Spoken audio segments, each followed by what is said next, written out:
بسم اللہ الرحمن الرحیم۔ اللہ تبارک و تعالیٰ کے نام سے شروع جو بڑا مہربان اور نہایت رحم کرنے والا ہے۔ ایک ایسا بدبخت انسان جو قرب قیامت مکہ مکرمہ کو گرائے گا۔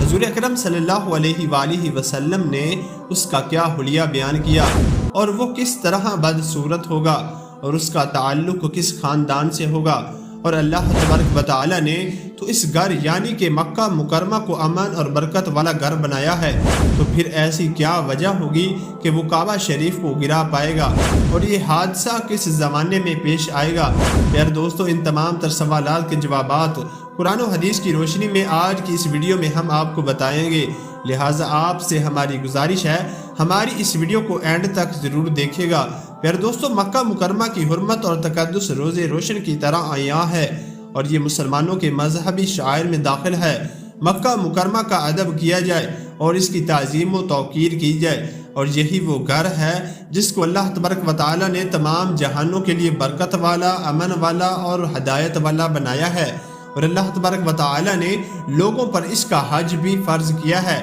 جس طرح کہ اللہ تبارک و تعالیٰ سورہ آل عمران کی آیت نمبر 96 تا 97 میں یوں ارشاد فرماتا ہے: بے شک پہلا گھر جو لوگوں کی عبادت کرنے کے لیے مقرر کیا گیا تھا وہی ہے جو مکہ میں ہے، بابرکت والا اور جہان کے لیے موجب ہدایت۔ اس میں کھلی نشانیاں ہیں، مقام ابراہیم ہے، جو اس میں داخل ہو اس نے امن پا لیا، اور لوگوں پر خدا کا حق فرض ہے جو اس گھر تک جانے کی طاقت رکھے اور اس کا حج کرے، اور جو اس کی تعمیل نہ کرے گا تو اللہ تبارک و تعالیٰ بھی جہان والوں سے بے نیاز ہے۔ پیارے دوستو، یہی وہ گھر ہے جس کی تعمیر کا حکم اللہ تبارک و تعالیٰ نے حضرت ابراہیم علیہ السلام اور حضرت ابراہیم علیہ السلام کے فرزند حضرت اسماعیل علیہ السلام کو دیا تھا۔ حضرت امام صدیق رحمۃ اللہ علیہ کا بیان ہے کہ جب بیت اللہ کی تعمیر کے لیے اللہ تبارک و تعالیٰ نے حضرت ابراہیم علیہ السلام اور حضرت اسماعیل علیہ السلام کو حکم دیا تو ان دونوں حضرات کو کچھ معلوم نہ تھا کہ اس کی جگہ کیا ہے، تو اس جگہ کی نشاندہی کے لیے اللہ تبارک و تعالیٰ نے نجوج نامی ایک ہوا بھیجی جس کے 2 پر اور سانپ کی شکل و صورت میں ایک سر تھا۔ اس نے کعبہ کے ارد گرد جگہ کو صاف کر دیا اور اس کی بنیادیں ظاہر کر دی۔ پھر حضرت ابراہیم علیہ السلام اور حضرت اسماعیل علیہ السلام نے کدالوں کے ذریعے سے کھدائی کر کے بیت اللہ کی بنیاد رکھی۔ اس کے متعلق اللہ تبارک و تعالیٰ یوں ارشاد فرماتا ہے: جب ہم نے ابراہیم علیہ السلام کے لیے بیت اللہ کی جگہ مقرر کر دی۔ پھر دوستو، جب انہوں نے بنیادیں کھڑی کر دی اور رکن بنانے لگے تو حضرت ابراہیم علیہ السلام نے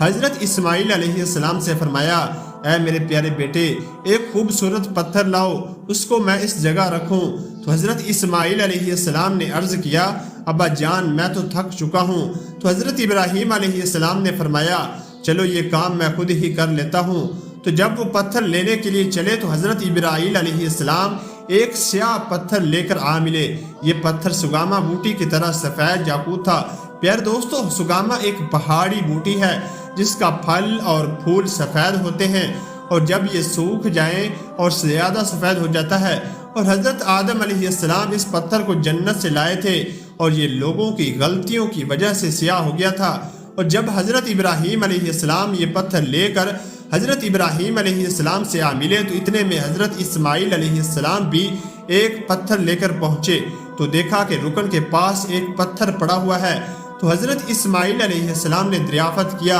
ابا جان، یہ کدھر سے آیا ہے اور کون لایا ہے؟ حضرت ابراہیم علیہ السلام نے فرمایا: تیرے سے زیادہ چست ایک جوان لایا ہے۔ بس دونوں باپ بیٹا بیت اللہ کی تعمیر کر رہے تھے اور ساتھ ساتھ دعا کر رہے تھے۔ سورہ بقرہ آیت نمبر 127: اے ہمارے رب، تو ہم سے اس کو قبول فرما، بے شک تو سننے والا اور جاننے والا ہے۔ پھر دوستو، ابن ابی حاتم رحمۃ اللہ علیہ نے ذکر کیا ہے یہ 5 پہاڑوں کے پتھروں سے بنایا گیا، اور انہوں نے اس کے ساتھ ایک واقعہ بھی ذکر کیا ہے۔ یہ دونوں باپ بیٹا تعمیر میں مصروف تھے تو وہاں اس وقت کے زمین کے بادشاہ حضرت ذوالقرنین علیہ السلام کا گزر ہوا، تو اس نے دریافت کیا کہ آپ کو کس نے اس کی تعمیر کا حکم دیا؟ حضرت ابراہیم علیہ السلام نے جواب میں ارشاد فرمایا: ہمیں اللہ تبارک و تعالیٰ نے اس کی تعمیر کا حکم دیا ہے۔ حضرت ذوالقرنین علیہ السلام نے کہا: مجھے کیسے پتہ چلے گا؟ کہ یہ اللہ تبارک و تعالیٰ کا حکم ہے، تو 5 مینڈوں نے اس کی گواہی دی۔ اللہ تبارک و تعالیٰ نے ہی ان کو حکم دیا ہے۔ حضرت ذوالقرنین علیہ السلام اس وقت آپ پر ایمان لائے اور آپ کی اس بات کی تصدیق کی، اور حضرت حضرکی رحمۃ اللہ علیہ فرماتے ہیں کہ اس نے حضرت ابراہیم علیہ السلام کے ساتھ مل کر بیت اللہ شریف کا طواف بھی کیا تھا۔ پیارے دوستو، پھر ایک لمبی مدت تک بیت اللہ شریف حضرت ابراہیم علیہ السلام کی تعمیر کی شکل میں موجود رہا۔ پھر قریش نے اس کو دوبارہ بنایا، مگر ان کے پاس رقم کا آپس میں ایک معاہدہ کیا تھا کہ حلال مال خرچ کرنا ہے، حرام کا پیسہ خرچ نہیں کرنا، تو انہوں نے شمال کی جانب شام کی طرف سے اسے چھوٹا کر دیا، اور ایسی حالت پر آج تک موجود ہے۔ ام المؤمنین حضرت اماں عائشہ صدیقہ رضی اللہ تعالی عنہ بیان فرماتی ہیں، ایک دفعہ رسول اکرم صلی اللہ علیہ وآلہ وسلم نے مجھ سے ارشاد فرمایا، جب تیری قوم نے کعبۃ اللہ کو بنایا تو حضرت ابراہیم علیہ السلام کی بنیادوں سے انہوں نے کچھ چھوڑ دیا، تو میں نے عرض کیا، یا رسول اللہ صلی اللہ علیہ وآلہ وسلم، کیا آپ اس کو ابراہیم علیہ السلام کی بنیادوں پر تعمیر نہیں کر دیتے؟ تو آپ صلی اللہ علیہ وآلہ وسلم نے ارشاد فرمایا، اگر تیری قوم کا زمانہ کفر کے قریب نہ ہوتا، یعنی ابھی نئے نئے اسلام لائے ہیں، تو میں یہ کام ضرور کر دیتا۔ اور ایک دوسری روایت میں یوں ہے، اگر تیری قوم کا زمانہ جاہلیت کے ساتھ بنا نہ ہوتا تو میں کعبہ کے خزانے کو اللہ تبارک و تعالیٰ کی راہ میں خرچ کر دیتا، اس کا دروازہ زمین کے ساتھ ملا دیتا اور حتیم کو کعبہ میں شامل کر دیتا۔ پیارے دوستو، حضرت عبداللہ بن زبیر رضی اللہ تعالی عنہ نے اپنے دور حکومت میں خانہ کعبہ کو اس انداز سے بنایا جس کی اطلاع ان کی خالہ ام المؤمنین حضرت سیدنا عائشہ صدیقہ رضی اللہ تعالی عنہ نے دی تھی۔ جب حجاج بن یوسف نے 73 ہجری میں آپ کو شہید کر دیا تو اس نے عبد المالک بن مروان کو خط لکھا جو اس وقت خلیفہ تھا کہ کعبہ کی دیوار کو توڑا اور حتیم کو اس سے نکال دیا اور دیوار کو بند کر دیا اور کعبہ کے اندر پتھر لگا دیے۔ اس طرح اس کا مشرقی دروازہ بند ہو گیا اور مغربی دروازہ بالکل بند کر دیا گیا، جیسے آج کل دیکھنے میں آتا ہے۔ جیسے عمومی بادشاہ کو یہ اطلاع ملی کہ ابن زبیر نے کعبہ کا کام ام المؤمنین حضرت عائشہ صدیقہ رضی اللہ تعالی عنہ کی بیان کردہ حدیث کی بنا پر کیا تھا، تو وہ اس پر نادم ہوئے اور پشیمان ہوئے اور کہنے لگے، کاش وہ اس کو عبداللہ بن زبیر کی تعمیر کے مطابق چھوڑ دیتے اور کوئی رد و بدل نہ کرتے۔ اور مہدی بن منصور کی خلافت کے زمانے میں حضرت امام مالک بن انس رضی رحمۃ اللہ علیہ سے مشورہ طلب کیا گیا کہ کعبۃ اللہ کو دوبارہ عبداللہ بن زبیر کی تعمیر کے انداز میں بنا دیا جائے، جس طرح حضرت اماں عائشہ صدیقہ رضی اللہ تعالی عنہ نے حضور اکرم صلی اللہ علیہ وآلہ وسلم کی خواہش اور تمنا بیان کی ہے۔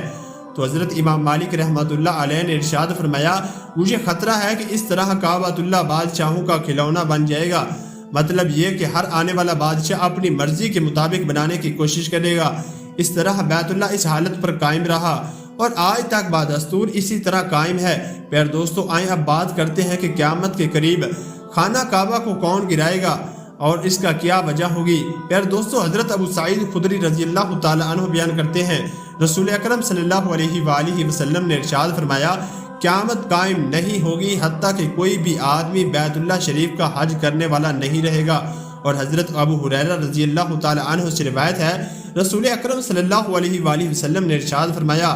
2 چھوٹی پنڈلیوں والا حبشی کعبہ شریف کو ڈھا دے گا۔ اسے بخاری شریف نے روایت کیا ہے۔ اور حضرت میمونہ رضی اللہ تعالی عنہ بیان کرتی ہیں، ایک روز نبی کریم صلی اللہ علیہ وآلہ وسلم نے ارشاد فرمایا، اس وقت تمہارا کیا حال ہوگا جب دین میں بگاڑ پیدا ہو جائے گا، خون بہایا جائے گا، زیب و زینت ظاہر ہوگی، جائیں گی، بھائیوں میں اختلاف پیدا ہو جائے گا اور بیت اللہ شریف کو آگ لگا دی جائے گی۔ پیارے دوستو، ممکن ہے بیت اللہ شریف کا گرانے والا حبشی بیت اللہ شریف کو آگ بھی لگائے۔ پیارے دوستو، قرب قیامت یہ شخص کعبہ کو گرائے گا اور اس کا نام ذوالفقین ہوگا اور اس کا تعلق حبشہ کے خاندان سے ہوگا، جس طرح کے بخاری شریف میں ہے۔ حضرت ابن عباس رضی اللہ تعالی عنہ سے مروی ہے کہ نبی کریم صلی اللہ علیہ وآلہ وسلم نے ارشاد فرمایا، میں دیکھ رہا ہوں وہ اسود یعنی کہ کالا ہے، خانہ کعبہ کے پتھروں کو اکھاڑ رہا ہے۔ اور حضرت حذیفہ رضی اللہ تعالی عنہ کی ایک طویل حدیث میں ہے، وہ ایک حبشی ہے، بے کشادہ پنڈلیوں کے والا، نیلی آنکھوں والا، چپٹی ناک والا، بڑے بڑے پیٹ والا، اور اس کے ساتھی خانہ کعبہ کے پتھروں کو توڑ رہے ہیں اور ان کو اٹھا کر سمندر میں پھینک رہے ہیں۔ اس طرح حدیث شریف میں آتا ہے، جس کا مفہوم کچھ اس طرح ہے، اس گھر یعنی کہ خانہ کعبہ کا خوب طواف کر لو اس سے پہلے کہ اس کو اٹھا لیا جائے، کیونکہ یہ 2 مرتبہ منہدم ہو چکا ہے اور تیسری مرتبہ اس کو اٹھا لیا جائے گا۔ پھر دوستو، اہل علم نے خانہ کعبہ کو گرانے کی وجہ یہ بیان کی ہے، اس وجہ سے یہ ہوگا کہ جب مسلمان ان کی عزت کرنا چھوڑ دیں گے اور ان کے تقدس اور اس کی حرمت میں سے ان کو کوئی لگاؤ نہیں رہ جائے گا، چنانچہ اس وقت یہ حبشی خانہ کعبہ کو گرانے میں کامیاب ہوگا۔ اور بعض علماء کا کہنا ہے تخریب کعبہ یعنی کہ کعبہ کو گرانے کا یہ واقعہ حضرت عیسیٰ علیہ السلام کے نزول کے بعد ان کے زمانے میں ہوگا، اور بعض حضرات کا کہنا ہے جب حضرت عیسیٰ علیہ السلام اس دنیا فانی سے کوچ کر جائیں گے تو آپ علیہ السلام کے بعد اس زمین پر کوئی بھی اللہ اللہ کہنے والا نہیں ہوگا، تب یہ شخص خانہ کعبہ کو گرائے گا اور پھر اس کے بعد خانہ کعبہ کبھی بھی دوبارہ تعمیر نہیں ہوگا اور اس کو آسمان پر اٹھا لیا جائے گا۔ پھر اس کے بعد ان بدکار اور کفار لوگوں پر قیامت قائم ہوگی، کیونکہ اس وقت مسلمان موجود نہیں ہوں گے جو کہ اللہ تبارک و تعالیٰ کا نام صرف کفار ہی رہ جائیں گے۔ اس وقت قیامت برپا ہو جائے گی۔